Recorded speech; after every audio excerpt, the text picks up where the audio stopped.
Hello my dear students, class 11 chemistry আজি নতুন এটা টপিক আলোচনা কৰিম হেতু হৈছে মলৰ ধাৰণা আৰু মলাৰ ভৰ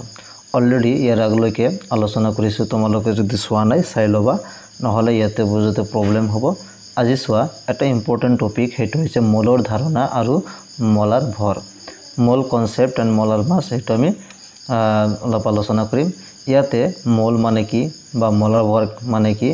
মলাৰ ভৰ কেনেকৈ উলিওৱা হয় মল কেনেকৈ উলিওৱা হয় সেই সম্পৰ্কে আমি আলোচনা কৰিম যেটো বহুত ইম্পৰ্টেন্ট ইয়াতে আমি কিছুমান সাধাৰণতে ব্যৱহাৰ কৰো গণনা কৰিবলৈ কিছুমান ৰাশি ব্যৱহাৰ কৰো যেনেকৈ ইয়াতে দিছে 1 ডজনত কিমানটা থাকে 12টা 1 গ্ৰছত কিমানটা থাকে 144টা 1 পন কিমানটা থাকে 80টা ওকে ঠিক তেনেদৰে 1 মলত কিমানটা থাকিব 1 মল মানে হৈছে 6.022 into 10 to the power 23 টা ওকে অর্থাৎ 1 মোলৰ মানটো কিমান 6.022 into 10 to the power 23 অর্থাৎ মোল মানে হৈছে পদাৰ্থৰ পৰিমাণৰ একক যেতিয়া আমি পদাৰ্থৰ পৰিমাণ জোখো তেতিয়া মোল বুলি কও যেনেকৈ 1 মোল পানী 2 মোল পানীৰ অণু 1 মোল অক্সিজেন গেছ এনেকৈ আমি ক'ব লাগিব ওকে ইয়াতে যেনেকৈ আমি 1 ডজনত 12টা বুলি কও 1 গ্ৰছত 144টা বুলি কও 1 পনত 80টা বুলি কও ঠিক তেনেদৰে 1 মোলত কিমানটা থকা বুলি কোৱা হয় 6.022 into 10 to the power 23 টা 23 টা নাম্বার কোৱা হয় ওকে তেনেহলে আমি 1 মোলত কিমানটা পালো 1 মোল equal to 6.022 into 10 to the power 23 টা ওকে যেনে কোৱা 1 ডজনত 12টা আছিল 1 গ্ৰছত 144টা আছিল 1 পনত 80টা আছিল ঠিক তেনেদৰে 1 মোলত কিমানটা আছে 6.022 into 10 to the power 23 টা এতিয়া 1 মোল পানী যদি বুলি কোৱা হয় আৰু মোল কনসেপ্টটো যদি আমি এনেকৈ এপ্লাই কৰো 1 মোল পানীৰ অণু বুলি ক'লে ওকে 1 মোল পানীৰ অণু বুলি ক'লে আমি কি কম 6.022 into 10 to the power 23 টা পানীৰ অণু বুলি কম ওকে 23 টা পানীৰ অণু বুলি কম অৰ্থাৎ 1 মোল পানীৰ অণু মানে হৈছে 6.022 into 10 to the power 23 টা পানীৰ অণু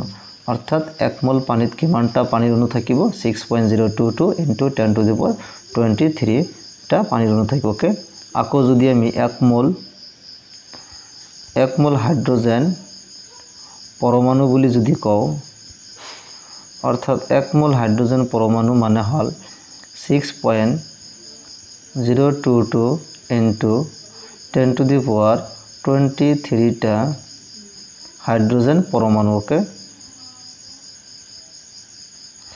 1 মোল হাইড্ৰোজেন পৰমাণু মানে হল 6.022 into 10 to the power 23 টা হাইড্ৰোজেন পৰমাণু আকৌ 1 মোল নাইট্ৰোজেন যদি কও তেনেহলে কি লিখিব পাৰো 6.022 into 10 to the power 23 টা নাইট্ৰোজেন অণু ওকে অৰ্থাৎ 1 মোলৰ পৰিমাণ ইয়াতে যিয়ে নহক পৰমাণু অণু বা কণিকা যিয়ে নহক কিয় কিন্তু ভ্যালুটো সেম থাকিব ওকে 1 মোল nitrogen 6.022 into 10 to the power 23 টা নাইট্ৰোজেন অণু এইবাৰ ইয়াতে যদি আমি 1 মোল কণিকা বুলি কও 1 মোল কণিকা মানে হৈছে 6.022 into 10 to the power 23 টা কণিকা ওকে 1 মোল আয়ন বুলি যদি কও তেনেহলে কি হ'ব 6.022 into 10 to the power 23 টা আয়ন ওকে এনেকৈ আমি মোল কনসেপ্টটো এপ্লাই কৰিব পাৰো ওকে তেনেহলে মোলৰ যেটো কনসেপ্ট আছিল হেতু আমি বুজি পালো এতিয়া মোলৰ সংজ্ঞাটো আমি কেনেকৈ দিম মোলৰ সংজ্ঞাটো এনে ধৰণৰ মেইন বুকত দি আছে এটো তোমালোকে মুখস্থ কৰিবা কাৰ্বন 12 সমস্থানিকৰ 12 গ্ৰামত অৰ্থাৎ 0.012 কেজি যিমানটা পৰমাণু আছে হিমান সংখ্যক কণাযুক্ত পদাৰ্থৰ পৰিমাণকে 1 মোল বলা হয় ওকে অৰ্থাৎ 1 মোল মানে হৈছে কাৰ্বন 12 সমস্থানিকৰ যেটো আইসোটোপ আছে কাৰ্বন 12 কাৰ্বন আইসোটোপ তিনিটা কাৰ্বন 12 কাৰ্বন 13 আৰু কাৰ্বন 14 ইয়াৰে ভিতৰত কাৰ্বন 12 টো কনসিডাৰ কৰা হয় কাৰ্বন 12 সমস্থানিক মানে হৈছে যাৰ পৰমাণু সংখ্যা একেই কিন্তু ভৰ সংখ্যা বেলেগ থাকে বুলি কোৱা সমস্থানিক বুলি কোৱা হয় এতিয়া কাৰ্বন 12 সমস্থানিকৰ 12 গ্ৰামত বা 0.012 কেজিত অৰ্থাৎ 12 গ্ৰাম কেজিলৈ পৰিৱৰ্তন কৰিছে অৰ্থাৎ 1000 দি ডিভাইড কৰিছে 1000 দি ডিভাইড কৰিলে আমি কি 0.012 পাওঁ এতিয়া কাৰ্বন 12 সমস্থানিকৰ 12 গ্ৰামত বা 0.012 কেজিত যিমানটা পৰমাণু আছে অৰ্থাৎ কাৰ্বন 12 সমস্থানিকৰ 12 গ্ৰাম যদি আমি লওঁ এই 12 গ্ৰামত যিমানটা পৰমাণু আছে হিমান সংখ্যক কণাযুক্ত পদাৰ্থৰ পৰিমাণকে 1 মোল বলা হয় ওকে যেনেকৈ ইয়াতে দিছে কাৰ্বন 12 সমস্থানিকৰ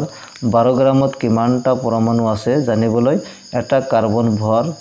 পৰমাণুৰ ভৰ সঠিকভাৱে ভৰ বৰ্ণালী মেটাৰ সহায়ত নিৰ্ণয় কৰা হৈছে এটো মাছ স্পেক্ট্ৰোমিটাৰ বুলি কয় হেইটোৰ জৰিয়তে নিৰ্ণয় কৰা হৈছে এতে দিয়া আছে সো একটা কাৰ্বন 12 পৰমাণু ভৰ 1.992648 * 10⁻23 গ্ৰাম আকৌ মোলৰ যেটো সংজ্ঞা মোলৰ সংজ্ঞাৰ পৰা আমি পাইছো যে 1 মোল কাৰ্বন 12 পৰমাণুৰ ভৰ = 12 গ্ৰাম ওকে এটো তোমালোকে জানিব লাগিব কাৰণ কাৰ্বনৰ ভৰ কিমান 12 1 মোল কাৰ্বন 12 ৰ ভৰ কিমান 12 গ্ৰাম আকৌ এটা কাৰ্বন পৰমাণু ভৰ ইমান এটো বৰ্ণালী মেটা বুলি কোৱা হৈছে বা মাছ স্পেক্ট্ৰোমেট্ৰি বুলি কয় মাছ স্পেক্ট্ৰম বৰ্ণালী মেটাৰ জৰিয়তে এটো হৈছে এটা পদ্ধতি মাছ উলিয়াৰ এটা পদ্ধতি বা মেথড বা প্ৰসেস এই পদ্ধতিৰ জৰিয়তে এটা কাৰ্বন পৰমাণুৰ ভৰ 12 পৰমাণুৰ ভৰ ইমান ওলাইছে ওকে এতিয়া মোলৰ সংজ্ঞাৰ পৰা আমি পাও 1 মোল কাৰ্বন 12 ৰ ভৰ কিমান 12 গ্ৰাম কাৰণ যেহেতু ইয়াতে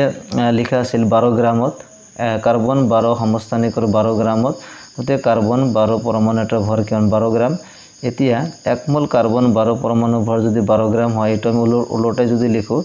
12 গ্ৰাম কাৰ্বন 12 থকা কাৰ্বন পৰমাণু সংখ্যা কিমান হ'ব এটো দি ডিভাইড কৰিব লাগিব 12 গ্ৰাম পাৰ মোল 12 কাৰ্বন আৰু তলত কিমান দি আছে 1.992648 * 10⁻23 গ্ৰাম এটা কাৰ্বন পৰমাণুত আছে ওকে এতে এইখিনি ক্যান্সেল কৰিলে আমি পাও 6.022 এনেকৈ * 10⁻23 পৰমাণু পাৰ মোল অৰ্থাৎ 1 মোলত ইমান কেইটা পৰমাণু পাও গতিকে 1 মোল আমি কি লিখিব পাৰো 6.022 * 10⁻23 অৰ্থাৎ 1 মোলৰ পৰিমাণটো হৈছে 6.022 * 10⁻23 এটো জাস্ট তোমালোকে ইয়াৰ পৰা এই মোলৰ সংজ্ঞাটো মুখস্থ কৰিবা মোল কাক বলে এটো মুখস্থ কৰিবা এতিয়া ইয়াতে মোলৰ কনসেপ্ট আৰু এটা অলপ আগতে মই ব্যাখ্যা কৰিলো যেনেকৈ ইয়াতে দিছে 1 মোল হাইড্ৰোজেন পৰমাণু 1 মোল হাইড্ৰোজেন পৰমাণু মানে হল 6.022 * 10⁻23 টা হাইড্ৰোজেন পৰমাণুকে 1 মোল পানীৰ অণু তাৰ মানে হল 6.022 * 10⁻23 টা পানীৰ অণু 1 মোল সোডিয়াম ক্লোৰাইড মানে হল 6.022 * 10⁻23 টা সোডিয়াম ক্লোৰাইড সংকেত একক বা ইমানটা সোডিয়াম ক্লোৰাইড 1 মোল ইলেক্ট্ৰন মানে হৈছে 6.022 * 10⁻23 টা ইলেক্ট্ৰন এনেকৈ আমি মোলৰ কনসেপ্টটো লব পাৰো অৰ্থাৎ 1 মোল ইলেক্ট্ৰনত কিমানটা ইলেক্ট্ৰন থাকে 1 মোল ইলেক্ট্ৰনত ইলেক্ট্ৰন থাকিব 6.022 * 10⁻23 টা ইলেক্ট্ৰন থাকিব ওকে হল এতিয়া আমি আৰু এটা নতুন কনসেপ্ট আলোচনা কৰিম হেতু হৈছে মোলাৰ ভৰ সোয়া মোলৰ সংজ্ঞা ব্যৱহাৰ কৰি কোনো পদাৰ্থৰ 1 মোলৰ ভৰ আমি জানিব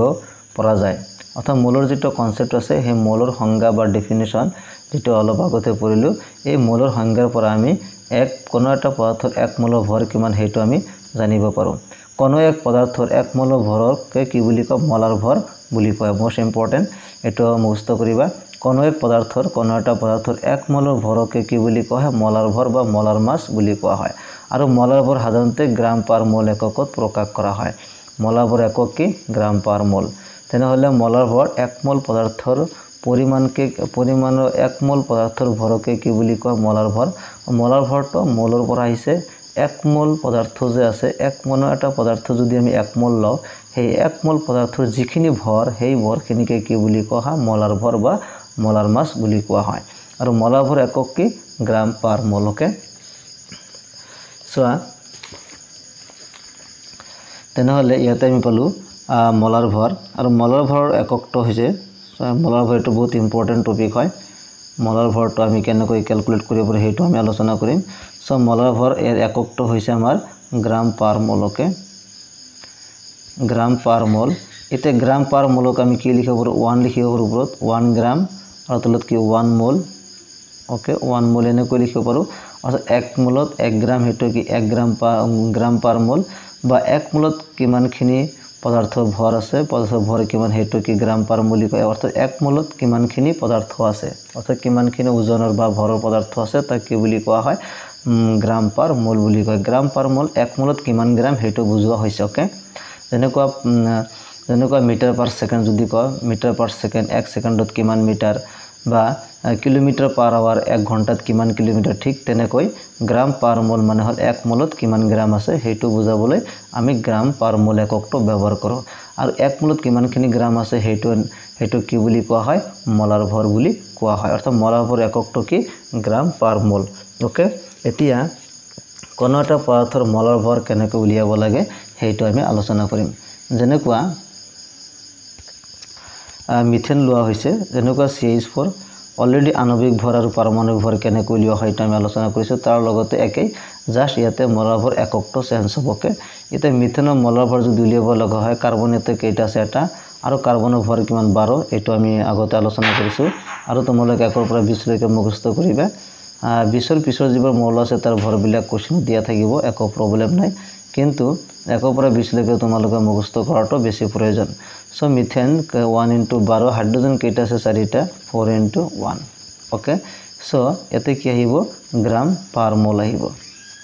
গ্রাম পার মোল কাৰণ মিথেনৰ কি মলাৰ ভৰ আমি উলিয়াই আছো মানে মলাৰ ভৰ এককটো কি গ্ৰাম পাৰ মোল